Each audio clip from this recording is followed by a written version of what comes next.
खुद को एक शेफ के भेष में छिपाकर बड़ी ही चुपचाप जेल की रसोई में दाखिल हुआ। किसी को जरा भी शक न हो इसलिए उसने बेहद सावधानी से कैदियों के खाने में लैक्सेटिव मिला दिया। सब कुछ इतना सामान्य लग रहा था कि रसोई में मौजूद किसी भी कर्मचारी को कुछ भी असामान्य महसूस नहीं हुआ। जब खाना तैयार होकर कैदियों तक पहुंचा और वे उसे खाने लगे, तब वह बिना किसी हड़बड़ी के धीरे धीरे जेल के उस हिस्से की ओर बढ़ गया जहां वॉल्ट मौजूद था। वहां पहुंचकर उसने सुरक्षा दरवाजे की बनावट को ध्यान से देखा, हर कैमरे का एंगल समझा और गार्ड्स के गश्त बदलने का समय भी याद कर लिया। जैसे ही उसे भरोसा हो गया कि उसने सब कुछ समझ लिया है, उसने अपनी योजना के अगले चरण को शुरू कर दिया। ज्यादा समय नहीं बीता था कि लैक्सेटिव अपना असर दिखाने लगे। एक एक करके कैदी अचानक उल्टियां करने लगे, कई दर्द से तड़पते हुए जमीन पर गिरने लगे। कुछ ही मिनटों में जेल के अंदर अफरा तफरी मच गई। मेडिकल रूम बीमार कैदियों से भर गया और जेल का स्टाफ उन्हें संभालने में बुरी तरह उलझ गया। हालात इतने खराब हो गए कि कई कैदियों को तुरंत बाहर के अस्पताल भेजना पड़ा। पूरा जेल तंत्र इस अचानक पैदा हुए संकट से जूझने लगा और हर कोई उसी में व्यस्त हो गया। यही वो मौका था जिसका वो इंतजार कर रहा था। उसने तुरंत अपना भेष बदल लिया। इस बार उसने जेनिटर यानी सफाई कर्मी का रूप धारण किया। वह चुपचाप उस जगह तक पहुंच गया जो सीधे वॉल्ट के ऊपर थी। वहां पहुंचकर उसने अपनी ट्रॉली से एक ड्रिल निकाली और फर्श में बेहद सटीक छेद करना शुरू कर दिया। जब छेद इतना बड़ा हो गया कि उसके काम के लिए काफी था, तब उसने नीचे मौजूद वॉल्ट चैम्बर में गैस भरनी शुरू कर दी। उसी समय उसका साथी जेल के मुख्य प्रवेश द्वार के पास गेटवे कार लेकर तैयार खड़ा था। अंदर वो आदमी पूरी शांति से एक टाइमर सेट कर चुका था और सही समय का इंतजार कर रहा था। जैसे ही घड़ी ने वो पल दिखाया जिसकी उसे प्रतीक्षा थी, गैस से भरे वॉल्ट में आग लगा दी गई। अगले ही पल एक जबरदस्त धमाका हुआ जिसने पूरी जेल को हिला दिया। धमाके की आवाज सुनते ही सबका ध्यान उसी तरफ चला गया। जेल का वार्डन तुरंत ये सोच बैठा कि शायद जेल के बाहर कोई कार फट गई है। वह तुरंत निगरानी कक्ष की ओर भागा ताकि नुकसान का अंदाजा लगा सके। उसे बिल्कुल भी अंदाजा नहीं था कि इसी दौरान वॉल्ट को पहले ही तोड़ा जा चुका है। उसी समय जैक ने तेजी से एक फोटो लिया और अपने फोन को सिग्नल केबल से जोड़ दिया। जब वार्डन ने वॉल्ट के कैमरे की फुटेज देखने की कोशिश की, तब तक असली वीडियो को बदल दिया गया था। वार्डन को थोड़ा शक हुआ, इसलिए उसने अपने आदमियों को फुटेज को जूम करके देखने का आदेश दिया। लेकिन जैसे ही उन्होंने ऐसा करने की कोशिश की, पूरा सिस्टम अचानक फ्रीज हो गया और जवाब देना बंद कर दिया। अब वार्डन को महसूस होने लगा कि कहीं न कहीं बहुत बड़ी गड़बड़ हो चुकी है। जब वो खुद दौड़कर वॉल्ट तक पहुंचा, तब उसके सामने उसका सबसे बड़ा डर सच बनकर खड़ा था। वॉल्ट पूरी तरह खाली था, सारा सोना गायब हो चुका था। गुस्से और घबराहट में उसने तुरंत आदेश दिया कि जेल के हर निकास को लॉक डाउन कर दिया जाए। लेकिन उसे ये नहीं पता था कि चोर पहले ही डॉक्टरों का भेष धारण कर चुके थे और स्ट्रेचरों को लेकर आराम से चेक पॉइंट से बाहर निकल रहे थे। सब कुछ लगभग सफल होने ही वाला था कि अचानक एक सोने की ईंट उनके स्ट्रेचर से फिसलकर जमीन पर गिर पड़ी। धातु की तेज आवाज पूरे गलियारे में गूंज गई और वार्डन का ध्यान तुरंत उस तरफ चला गया। उसने बिना देर किए आदेश दिया कि जेल से बाहर जा रही हर एम्बुलेंस की पूरी तरह तलाशी ली जाए। गार्ड्स ने सीटों के नीचे, मेडिकल किट्स के अंदर, यहाँ तक कि स्ट्रेचरों के नीचे भी हर जगह खोजबीन की, लेकिन उन्हें कहीं भी सोने का एक टुकड़ा भी नहीं मिला। इसी बीच वार्डन की नजर एक काली कार पर पड़ी जो तेजी से वहाँ से दूर जा रही थी। उसे पूरा विश्वास हो गया कि चोरी किया गया सोना उसी कार में है। उसने तुरंत अपने लोगों को उस कार का पीछा करने का आदेश दिया, लेकिन असलियत में यही वह जाल था जिसे चोरों ने पहले से तैयार किया हुआ था। जैसे ही वार्डन और उसके आदमी उस कार के पीछे रेगिस्तान की ओर दौड़ पड़े, असली मास्टरमाइंड चुपचाप चोरी किया हुआ सोना वापस जेल की रसोई में ले आया। वहाँ उसने एक बड़ा सांचा तैयार किया जो एक विशाल मूर्ति के आकार का था। उसने सारे सोने को एक क्रूसिबल में डालकर तेज आग में पिघलाना शुरू कर दिया। थोड़ी ही देर में वह सारा सोना पिघलकर एक ठोस भारी मूर्ति के रूप में ढल गया। ताकि किसी को शक न हो, उसने उस मूर्ति को चमकीले लाल रंग से पेंट कर दिया, जिससे वो बस एक साधारण सजावटी या टूटी फूटी मूर्ति जैसे लगे। बाद में उसने यह बहाना बनाया कि इस मूर्ति को मरम्मत के लिए बाहर ले जाना है। इसी बहाने वो उस भारी मूर्ति को आराम से जेल के बाहर ले गया और किसी को भी जरा सा शक नहीं हुआ। दूसरी तरफ रेगिस्तान में उसका साथी वार्डन को लगातार व्यस्त रखे हुए था। वो अचानक कार की गति बढ़ाता और उन्हें और दूर ले जाता। फिर ठीक उसी समय जब सब कुछ उनकी योजना के अनुसार चल रहा था, पीछे लगाए गए विस्फोटकों में भयंकर धमाका हुआ। वार्डन के लोग धूल और मलबे के बीच फंस गए। हालांकि वार्डन चमत्कारिक रूप से बच गया। वो घायल जरूर था, लेकिन उसका गुस्सा और जिद अब और भी बढ़ चुकी थी। वो पीछा जारी रखने के लिए दृढ़ था। आखिरकार वो उस कार का पीछा करते करते एक छोटे से एयरपोर्ट तक पहुंच गया। वार्डन ने तुरंत बंदूक तान दी और उसे कार का ट्रंक खोलने का आदेश दिया। जैसे ही ट्रंक खुला, वार्डन की आंखें फैल गई। अंदर बिल्कुल कुछ भी नहीं था। उसी क्षण उसे एहसास हुआ कि उसके साथ कितना बड़ा खेल खेला गया है। दरअसल ये कहानी एक ऐसे आदमी से शुरू होती है जो बाहर से देखने में एक बेहद अमीर करोड़पति लगता है, लेकिन असल में वो एक मास्टर चोर है। जिस चीज पर भी उसकी नजर टिक जाती है अंत में वो उसी की हो जाती है। उसकी जिंदगी शानदार होटलों, महंगी पार्टियों और निडर चोरियों से भरी हुई थी। उसे लगता था कि ये सब हमेशा यूं ही चलता रहेगा, लेकिन जैसा अक्सर होता है थोड़ी सी लापरवाही ही मुसीबत को बुला लेती है। उसकी पुरानी चोरियों के कारण कुछ पुराने दुश्मन फिर से उसके पीछे पड़ गए थे। उनमें से एक आदमी ऐसा भी था जिसकी खास टोपी उसने कभी चुरा ली थी। वही आदमी अब बदला लेने के लिए उसके पीछे पड़ा हुआ था। धीरे धीरे हालात इतने खतरनाक हो गए कि उसके लिए बच निकलना लगभग नामुमकिन लगने लगा। तभी अचानक एक रहस्यमय समूह सामने आया और उन्होंने उसे इस मुश्किल से बाहर निकाल लिया। लेकिन ये मदद कोई दया नहीं थी, इसके पीछे उनका अपना उद्देश्य था। उनका लक्ष्य था एक ऐसी जेल से $1 अरब का सोना चुराना जो पूरी तरह अभेद्य मानी जाती थी। यहीं से कहानी का असली मोड़ शुरू होता है, क्योंकि अब ध्यान जाता है रिंगो पर। रिंगो कोई साधारण चोर नहीं है, वह भेष बदलने में माहिर है और ताले खोलना उसके लिए बच्चों का खेल है। दुनिया के सबसे सुरक्षित बैंक और लॉकर भी उसके सामने ज्यादा देर तक नहीं पाते। लेकिन रिंगो बाकी चोरों से अलग है। वो लालची नहीं है, वह केवल अपराधियों से चोरी करता है और वह पैसा असली पीड़ितों को लौटा देता है। उसकी सबसे खास आदत यह है कि चोरी के बाद वह कभी भागता नहीं। वह बिल्कुल सामान्य तरीके से बैंक के मुख्य दरवाजे से बाहर निकल जाता है। जब तक लोगों को समझ आता है कि चोरी हो चुकी है, तब तक कैमरों में बस उसका जाता हुआ साया दिखाई देता है। इसी सोच के साथ उसने एक छोटी लेकिन बेहद खतरनाक टीम बनाई, जिसे लोग मिसफिट्स के नाम से जानते हैं। इस टीम में विक नाम का एक एक्सप्लोसिव एक्सपर्ट भी है, जिसने अकेले ही एक पूरे अवैध हथियार कारखाने को उड़ा दिया था। टीम में एक पायलट भी है जो देखने में बेहद शांत और खूबसूरत लगती है, लेकिन जरूरत पड़ने पर वह अकेले ही पूरे गैंगस्टर गिरोह का सामना कर सकती है। इतनी ताकतवर टीम होने के बावजूद रिंगो जानता था कि उनका अगला मिशन अब तक का सबसे खतरनाक होगा।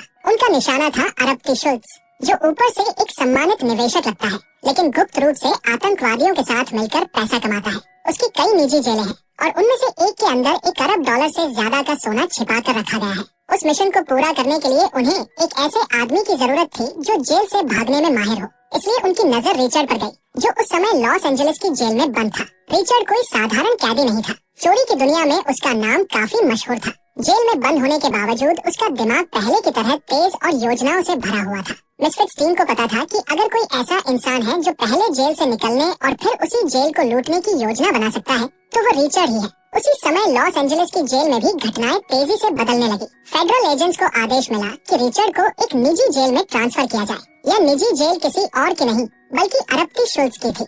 जैसे ही शुल्त्ज को इस ट्रांसफर की खबर मिली, वो खुद वहाँ पहुँच गया, लेकिन वह केवल औपचारिकता निभाने नहीं आया था। उसके दिल में बदले की आग जल रही थी, क्योंकि रिचर्ड ने कभी उसकी खास बनवाई हुई टोपी चुरा ली थी। शुल्त्ज चाहता था कि रिचर्ड उसकी निजी जेल में आए ताकि वह उससे अपना हिसाब बराबर कर सके। धीरे धीरे रिचर्ड को भी महसूस होने लगा कि उसके आसपास खतरा बढ़ रहा है। शुल्त्ज ने रिचर्ड के एक पुराने दोस्त को पकड़ लिया और उससे पूछताछ शुरू कर दी, लेकिन वह दोस्त बेहद वफादार था। उस पर चाहे जितना दबाव डाला गया, उसने कुछ भी नहीं बताया। आखिरकार गुस्से में शुल्त्ज ने जेल के नियमों की परवाह किए बिना सुरक्षा कैमरों का सिग्नल कटवा दिया और अपने आदमी से उसे बेरहमी से टॉर्चर करवाया। और इसी क्रूरता के बाद आखिरकार शुल्त्ज को वह जानकारी मिल गई जिसकी उसे तलाश थी, रिचर्ड की सही लोकेशन। दूसरी तरफ रिचर्ड को बिल्कुल भी अंदाजा नहीं था कि उस पर नजर रखी जा रही है। जैसे ही वह जेल से बाहर निकला, उसने तुरंत अपना अगला निशाना चुन लिया। उसके सामने एक अरबती बैठा था, जिसकी कलाई पर शुद्ध सोने और प्लेटिनम से बनी हीरो जड़ी बेहद कीमती घड़ी चमक रही थी। रिचर्ड ने उससे बातचीत शुरू करने की कोशिश की, लेकिन उस आदमी ने उसे पूरी तरह नजरअंदाज कर दिया। तब रिचर्ड ने अपनी चाल चली। उसने जानबूझकर ऐसा दिखाया जैसे उसका ड्रिंक गलती से उस आदमी पर गिर गया हो। कपड़े साफ करने के बहाने उसने कुछ ही सेकंड में वो महंगी घड़ी चुरा ली। उसे लगा कि ये काम भी हमेशा की तरह बेहद आसान रहा, लेकिन अचानक हालात बदल गए। गार्ड्स ने उसे पकड़ लिया और तभी पता चला कि वह आदमी कोई साधारण व्यक्ति नहीं बल्कि मशहूर प्रिंस अलहादी था। अपनी गलती की भारी कीमत रिचर्ड को चुकानी पड़ी। गार्ड्स ने उसे बेरहमी से पीटा, लेकिन रिचर्ड ने पहले ही सब कुछ सोच रखा था। पिटने से पहले उसने चुपके से एक कमरे का कार्ड कहीं छिपा दिया था। सही मौके पर वो प्रिंस के कमरे में घुस गया और लगभग $1 मिलियन की घड़ियां चुरा ली। जैसे ही वह वहाँ से निकलने वाला था, उसी समय प्रिंस कमरे में वापस आ गया। गार्ड्स ने पूरे कमरे की तलाशी ली, लेकिन उन्हें ये बिल्कुल पता नहीं चला कि रिचर्ड दीवार के ठीक पीछे छिपा हुआ है। मौका मिलते ही वो चुपचाप बाहर निकला, लिफ्ट में घुसा और उसे लगा कि अब वो सुरक्षित है। लेकिन किस्मत ने उसके लिए एक और मोड़ तैयार कर रखा था। जैसे ही वह कार में बैठा, वही प्रिंस अचानक उसके सामने आ गया। हालांकि ये असली प्रिंस नहीं था, वो मिसफिट्स टीम का एक सदस्य था जिसने भेष बदला हुआ था और जो टीम का सबसे बेहतरीन ड्राइवर था। उसी पल रिचर्ड को समझ आ गया कि उसके साथ पूरा खेल खेला गया है। मिसफिट्स टीम उसे सीधे अपने ठिकाने पर ले गई, जहां रिंगो पहले से उसका इंतजार कर रहा था। पूरी टीम को अपने सामने देखकर रिचर्ड समझ गया कि वह चोरों के एक ऐसे अड्डे में आ चुका है जहां हर कोई अपने अपने हुनर में माहिर है। रिंगो ने उसे साफ साफ बताया कि उनका असली लक्ष्य शुल्ट्ज की निजी जेल के अंदर छिपा हुआ $1 बिलियन का सोना है और इस मिशन को पूरा करने के लिए उन्हें रिचर्ड की मदद चाहिए। शुरुआत में रिचर्ड ने इस प्रस्ताव को ठुकरा दिया, लेकिन शुल्ट्ज के हाथों में पड़ने का डर उससे कहीं ज्यादा बड़ा था। काफी सोच विचार के बाद आखिरकार उसने टीम में शामिल होने के लिए हाँ कर दी और कहानी एक और खतरनाक मोड़ की ओर बढ़ने लगी। हालांकि रिचर्ड के मन में ये बात साफ थी कि वो ये सब केवल अपने फायदे के लिए कर रहा है। उसे लगा कि वे सोना चुराएंगे और उसके बाद वह टीम से अलग हो जाएगा। लेकिन रिंगो की योजना इतनी साधारण नहीं थी। रास्ते में रिंगो ने पूरी योजना समझाई। शुल्ट्ज की निजी जेल से सोना चुराना सुनने में जितना आसान लगता था, असल में उससे कहीं ज्यादा मुश्किल था। जेल के अंदर कई स्तरों की सुरक्षा व्यवस्था थी, गार्ड्स, कैमरे, अलार्म और ऐसे सिस्टम जो हर छोटी गतिविधि पर नजर रखते थे। रिंगो जानता था कि अंदर से मदद के बिना ये मिशन असंभव होगा। योजना सुनकर रिचर्ड के अंदर उत्साह भी था और खतरे का एहसास भी। उसे समझ आ गया कि ये सिर्फ एक चोरी नहीं है, बल्कि जान जोखिम में डालने वाला मिशन है। इसी बीच शुल्ट्ज को पता चल गया कि रिचर्ड उसकी पकड़ से बाहर निकल चुका है। वो गुस्से से पागल हो उठा और उसने अपने आदमियों को हर जगह तैनात कर दिया ताकि रिचर्ड को पकड़ सके। मिसफिट्स टीम अपनी यात्रा जारी रखते हुए अबू धाबी पहुंच गई, लेकिन रिचर्ड का मन अब भी डगमगा रहा था। वो इस पूरे झंझट से दूर रहना चाहता था, इसलिए जैसे ही वो एयरपोर्ट से बाहर निकला, वो टीम से अलग हो गया और ऐशो आराम की दुनिया में खो जाने का फैसला किया। अबू धाबी की चमचमाती दुनिया, लग्जरी कारें और भव्य पार्टियां। रिचर्ड एक बार फिर उसी माहौल में डूब गया।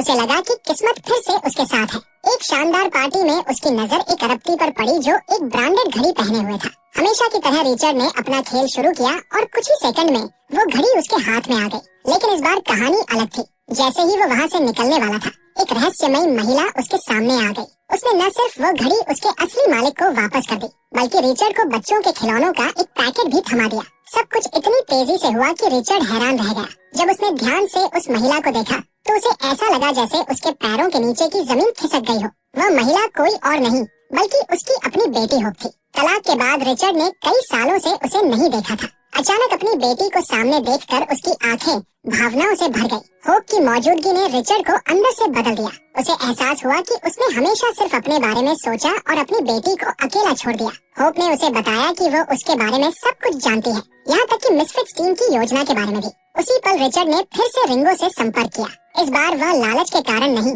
बल्कि अपनी बेटी के लिए ऐसा कर रहा था। उसने फैसला किया कि वह फिर से इस सोना चुराने वाले मिशन में शामिल होगा, लेकिन उसने एक शर्त रखी। मिशन पूरा होने के बाद पूरा हिस्सा उसी का होगा। रिंगो ने साफ शब्दों में कहा कि मिसफिट्स टीम चोरी किए गए पैसे अपने पास नहीं रखती, पूरा सोना दान में दे दिया जाएगा। ये सुनकर रिचर्ड फिर से पीछे हटने वाला था, क्योंकि उसके लिए चोरी हमेशा मुनाफे का सौदा रही थी। लेकिन पहली बार उसकी बेटी होप ने उससे कुछ मांगा। उसने कहा कि ये मिशन सही मकसद के लिए है और यही उसका मौका है अपनी पुरानी गलतियों को सुधारने का। रिचर्ड के लिए यह फैसला आसान नहीं था, लेकिन अपनी बेटी की आंखों में उम्मीद देखकर उसका दिल पिघल गया। अपनी जिंदगी में पहली बार रिचर्ड किसी काम के लिए बिना निजी फायदा सोचे तैयार हो गया और यहीं से असली गोल्ड हाइस्ट मिशन शुरू हुआ। मिशन शुरू करने से पहले सबसे जरूरी था ये पता लगाना कि सोना ठीक कहाँ रखा गया है। शुल्ट्ज की निजी जेल बाहर से देखने में साधारण लगती थी, लेकिन अंदर से वो बेहद खतरनाक थी। गार्ड्स, कैमरे और सख्त दिनचर्या हर जगह फैली हुई थी। एक छोटी सी गलती पूरी टीम को फंसा सकती थी। जब टीम के बाकी सदस्य योजना पर काम कर रहे थे, तब रिचर्ड और होप को साथ समय बिताने का मौका मिला। पहली बार होप ने खुलकर अपने दिल की बात कही। उसने बताया कि जब उसके पिता अचानक उसकी जिंदगी से गायब हो गए थे तो उसे कितना दर्द हुआ था। रिचर्ड ने कभी महसूस ही नहीं किया था कि उसके फैसलों ने इतनी गहरी चोट पहुंचाई थी। उसने होप से वादा किया कि चाहे कुछ भी हो जाए, वो अब बिना बताए कभी गायब नहीं होगा। यह वादा आसान नहीं था, लेकिन होप के लिए इसका मतलब बहुत बड़ा था। जल्द ही टीम को जानकारी मिली कि 3 दिनों के भीतर आतंकवादी उस सोने को जेल से बाहर ले जाने वाले हैं। इसका मतलब था कि मिसफिट्स टीम के पास बहुत कम समय बचा था। अगर उन्होंने तुरंत कदम नहीं उठाया तो पूरी योजना असफल हो जाएगी। टीम ने फैसला किया कि उन्हें जेल के अंदर ऐसा हंगामा खड़ा करना होगा कि सुरक्षा व्यवस्था पूरी तरह बिखर जाए और किसी को ये समझने का मौका ही न मिले कि असली लक्ष्य क्या है। रिंगो ने पहला कदम उठाया। उसने खुद को सैनिटेशन इंस्पेक्टर के रूप में भेष बदल लिया और जेल के डायरेक्टर से रसोई की खराब हालत और पुराने ओवन की शिकायत करने लगा। उसने चेतावनी दी कि ओवन कभी भी फट सकता है और इससे जेल की प्रतिष्ठा को नुकसान हो सकता है। प्रमोशन के सपने देख रहा डायरेक्टर तुरंत घबरा गया और बिना ज्यादा सोचे नया ओवन मंगाने का आदेश दे दिया। असल में यही पूरी योजना का हिस्सा था। विक ने नेटवर्क हैक कर लिया और ओवन की डिलीवरी को अगले दिन दोपहर के लिए शेड्यूल कर दिया। डायरेक्टर को लगा कि सब कुछ उसके नियंत्रण में है, जबकि असली खेल अभी शुरू होने वाला था। डिलीवरी वाले दिन लॉजिस्टिक्स ड्राइवर आराम से शराब पी रहा था। तभी वायलेट वहाँ पहुंची। मौका देखते ही उसने ड्राइवर को एक लॉकर के अंदर बंद कर दिया और टीम का एक सदस्य उसकी जगह लेकर ट्रक को जेल की तरफ ले गया। अब बारी थी रिचर्ड और विक की। उन्होंने मेंटेनेंस वर्कर्स का भेष धारण किया और जेल के अंदर प्रवेश किया। अंदर पहुंचते ही रिचर्ड ने पास खड़ी एक मूर्ति को लात मार दी। यह गुस्से में नहीं किया गया था, बल्कि योजना का हिस्सा था। सब कुछ योजना के अनुसार चल रहा था कि अचानक एक नई समस्या सामने आ गई। जेल का डायरेक्टर खुद निरीक्षण के लिए वहां आ पहुंचा। रिंगो ने उसे रोकने की कोशिश की, लेकिन वह नहीं माना। मजबूर होकर रिंगो को उसके साथ अंदर जाना पड़ा। डायरेक्टर की आवाज सुनते ही टीम के बाकी सदस्य मशीनरी के अंदर छिप गए। तभी डायरेक्टर ने नई मशीन को परखने के लिए स्टार्ट बटन दबा दिया। कुछ सेकंड के लिए सबकी सांसें थम गई। रिंगो ने तुरंत स्थिति संभाली और कहा कि मशीन अभी पूरी तरह इंस्टॉल नहीं हुई है और अभी चालू करने पर एरर दिखाएगी। डायरेक्टर ने उसकी बात मान ली और वहाँ से चला गया। फिलहाल का खतरा टल गया था, लेकिन असली काम अभी बाकी था। जब वॉल्ट उनके सामने आया, तब टीम को एहसास हुआ कि शुल्क की सुरक्षा कितनी मजबूत है।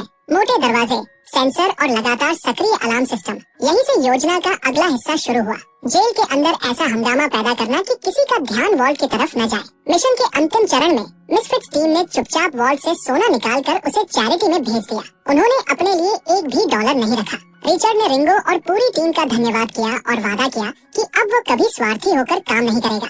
और इस तरह बिना किसी मौत के, बिना किसी बड़े शोर शराबे के $1 बिलियन का गोल्ड हाइस्ट पूरा हो गया।